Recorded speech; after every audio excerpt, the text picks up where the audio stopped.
धर्मेंद्र प्रधान जी का इस्तीफा। आप नए चेहरे के रूप में किसे देखना चाहेंगे? सोशल मीडिया पे कुछ सील्स टूटते हुए पेपर वायरल होने की जो वीडियोस हैं, क्या लगता है आपको ये सही है? अगर कल एग्जाम हो जाता है तो उसके बाद भी हम इसको कंटिन्यू रखने की पूरी कोशिश करेंगे। तो साइबर सिक्योरिटी में अगर पैसा खर्चा कर रहे हैं तो एक्चुअल में साइबर सिक्योरिटी काम करने लायक है कि नहीं?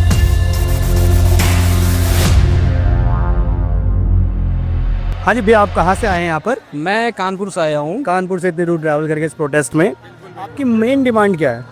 मेरी सबसे मेन डिमांड है आज की तारीख में 20 जून 2026 की मेरी सबसे मेन डिमांड है धर्मेंद्र प्रधान जी का इस्तीफा। अगर हम एक तरफ देखें कि हमारे शिक्षा मंत्री धर्मेंद्र प्रधान अगर इस्तीफा दे दें तो आप नए चेहरे के रूप में किसे देखना चाहेंगे? नए चेहरे के रूप में अभी मैं तो नहीं किसी का नाम ले सकता, क्योंकि ये पार्टी का डिसीजन होता है।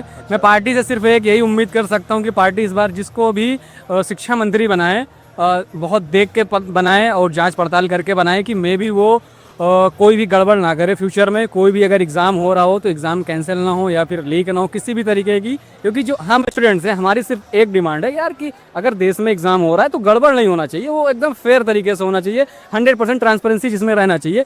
तो मैं ये कहता हूँ कि ऐसा बंदा रहना चाहिए जो कि ये सारी चीज़ें कर पाए। और जो एक कल रीनीट का पेपर है सबको पता है, लेकिन हम एक तरफ देख रहे हैं सोशल मीडिया पे कुछ सील्स टूटते हुए पेपर वायरल होने की जो वीडियोस हैं, क्या लगता है आपको ये सही है? ये अगर एक्चुअल में हो रहा है, क्योंकि ये सच है या झूठ इसके बारे में अभी तक तो कोई कंफर्मेशन नहीं है, बट अगर ये सच है तो ये सिंपल सी बात है, बहुत गलत हो रहा है फिर से।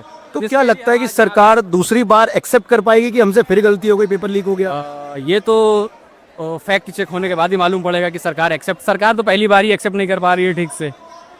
लेकिन अगर अब क्या ये अकाउंटेबिलिटी लेती है अगर गवर्नमेंट, तब तक रिजोल्यूशन हो चुका होता। तो अब ये जो प्रोटेस्ट हो रहा है, कल हमारा नीट का पेपर हो जाएगा, तो क्या ये प्रोटेस्ट फिर भी हमारे लिए वैलिड रहेगा?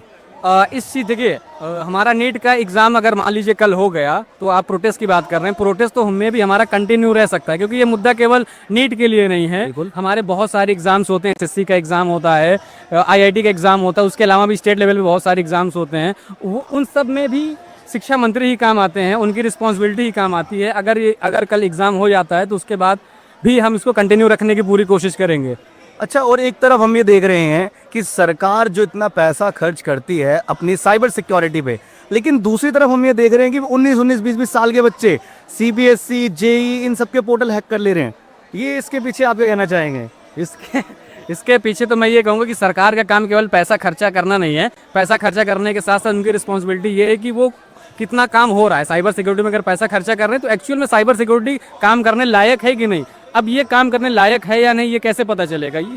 इसके लिए हमें कंपेयर करना पड़ेगा अपने इंडिया की साइबर सिक्योरिटी टीम को यूएस की साइबर सिक्योरिटी टीम से, इजराइल की साइबर सिक्योरिटी टीम से, या फिर कहीं यूके की साइबर सिक्योरिटी टीम से। तब हमें मालूम पड़ेगा कि हम कितने पानी में। ऐसा नहीं कि खाली पैसा फूंक दो सारी चीज़ें हो जाएंगी। इंटरनेशनली जैसे अगर हमने अभी टेलीग्राम को बैन किया था नीट का पेपर बचाने के लिए, और ये तो जाहिर सी बात है टेलीग्राम बैन करना कोई रास्ता था नहीं, लेकिन फिर भी अगर हमने ये सारी चीज़ें करी, नागपुर की न्यूज़ है। और ये वाला तो देखिए खैर हमारी टीम है, ये जो हमारा नीट का एक बच्चे का सेंटर अबू धाबी में पड़ा, ये चीज़ किस तरीके से जस्टिफाइड है?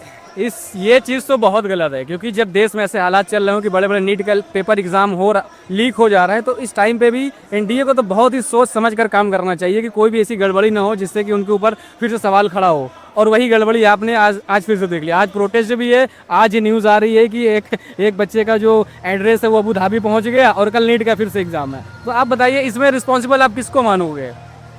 उस बच्चे का मानोगे जिसका जो अबू धाबी जाएगा एग्जाम देने? वो नहीं जाएगा ना, तो उसका तो फ्यूचर खराब हो गया ना। चलिए देखिए, अब ये वक्त आ गया है, हमारे देश का युवा जागरूक हो रहा है।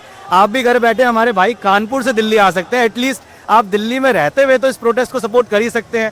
और सपोर्ट करने मतलब ये नहीं कि आप ऑन ग्राउंड आइए, बस क्रिटिसाइज मत करिए इसे, ठीक है? इतने लोग पागल नहीं है जो ये लोग यहाँ इतनी गर्मी में आए हुए हैं। आप देखिए हमारा एजुकेशन का बजट कैसे कम होता जा रहा है।